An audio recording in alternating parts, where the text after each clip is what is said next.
Good morning, Houston, and welcome to Rendezvous with Riyad. We have with us here an international icon, a dear friend, and I would like to describe her as President Clinton described King Hussein at his funeral. He said he was small in stature, in size, forgive me. He was small in size, but large in stature. This young lady here, Lisa Ling, is our guest this afternoon. Lisa, welcome to Houston. I'm not that small, and Sugarland. Come on. No. well, you're wearing a high heel today. True. Last time I saw you were flat. And, yeah. Well, welcome to the city. And of course, everybody knows who Lisa Ling is. Just tell us a little bit about your background, where you were born, and where you go to school. Well, I was born in Sacramento, California, and spent most of my early years in Sacramento, but I have been living all over the place since then. Los Angeles, New York, Washington, D.C., Chicago, Miami. I finally made it back to Los Angeles and have been living there for the last 4 years. And what is your national heritage? My father is from Hong Kong, his family's from China, and my mother's from Taiwan. Okay. And where did you go to school? I went to the University of Southern California. And what was your major? I studied history, actually, which surprises a lot of people that I didn't study journalism, but I really think that the best journalists are journalists that have a somewhat of a foundation in a multiple sort of set of areas. Well, I listened to your speech. Of course, I know your history, but would like for our audience to learn a little bit more. What got you interested in television and in journalism? And at what age? I wanted to get into television as a young girl because my family didn't have a lot of money, and I thought that if I could somehow get on TV, I could have a better life. But it wasn't until I actually started working as a young journalist. I was sent to cover the Civil War in Afghanistan, and the experience that I had there was so shocking and traumatizing on some levels that my desire changed from just wanting to be on TV to wanting to communicate stories and try and tell my fellow Americans about the things that were happening in the world that they may otherwise not be able to get on news. I mean, let's face it, even though we have so many news networks, how often are we offered the opportunity to really get substantive information about things that are happening in the world? Tragically, it's pretty limited. And your first experience, I understand, is with the Channel 1 thing. Yes. How did that come about, and how did someone apply or get that type of job? Well, I started working for Channel 1 when I was 18 years old, and I had been working in television as a teen magazine host for a few years before, and I had interned in a newsroom. So I had a rudimentary sort of sense of how the news business worked, and I auditioned for Channel 1 and got that job, and I worked there for 7 years. And that show sent me all over the world to cover stories in Afghanistan, Iran, Iraq, Colombia, China. It was a pretty extraordinary experience. I heard your story when you were walking down the steps of the airplane in Afghanistan in 1994, was it? Yes. Okay, and that was a very touching story. Can you just briefly tell us a little bit about it? Well, it was my first trip to Afghanistan, and as soon as I landed, I was surrounded by throngs of young boys who were carrying weapons that were larger than they were. In fact, some of those weapons were probably paid for by the United States, and the United States was so heavily involved in Afghanistan. Covertly when Afghanistan was fighting against the Soviet Union, and when the Afghans defeated the Soviets, the United States pulled out all resources, leaving this country with all of the weaponry it had provided.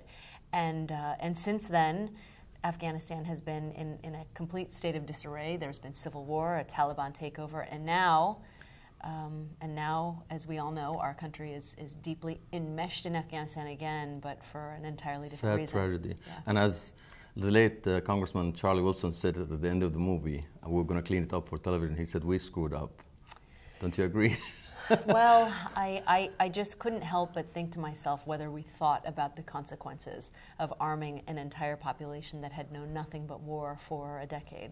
A dear friend of mine who is a national treasure, her name is Joanne King Herring, who was played by Julia Roberts in the movie Charlie Wilson's War. She's starting a new initiative, and that is called the Afghan Marshall Plan, and she's raising funds to build schools, roads, hospitals, to win the hearts and the minds, which we should have done then. Well, that's the key. Afghanistan sits on land that has never been conquered. Mm-hmm.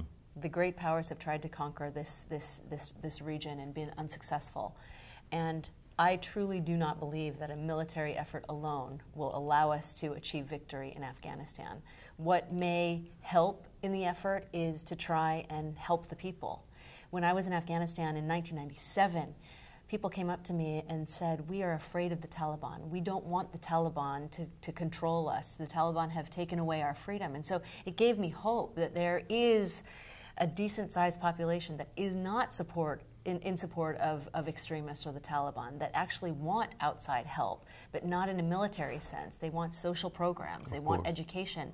And I think that the key is to try and educate kids, particularly young girls, because as I've learned around the world, if you educate a young girl, she will fight to retain that education. That's wonderful. Let's move from there to The View, and how did this come about? And how did you get the job? Forgive me for, that's what we love about live television. Okay. Do you want to ask that again? No, go ahead. Okay. I started working on The View in 1999. And how did you come about getting the job? I mean, was there kind of like an audition? Yeah, there was a huge national audition. They had about 7 or 8 women do an audition live on television, and I was chosen as the host to fill that young seat. And did you realize after a while the magnitude and the impact that you have really affected that show? I mean, everybody loves you, everybody respects you, and the way you do things, the way you tell a story, and your presence is really magnificent. And in a way, it was a threat to some people there, because you speak your mind. Well, The View is, I really commend the people who work for The View, because they really do put themselves out there. There are a few shows on television where people actually so overtly express an opinion.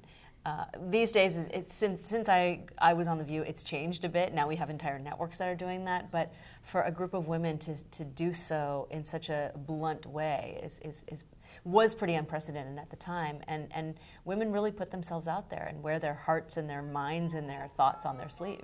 Well, we've been given the signal that we're running out of time, but we went from there to National Geographic, and we know about your stint there. But tell us briefly about what you're doing now with the Oprah Winfrey Network. So I have a show on the OWN network called Our America, and it's the best work I've ever done, because it's an examination into who we are as Americans, and that definition is so vast and complex and diverse. And my hope in this series is that people will watch these episodes and watch these people we profile with a sense of compassion and a better understanding of who our brothers and sisters are.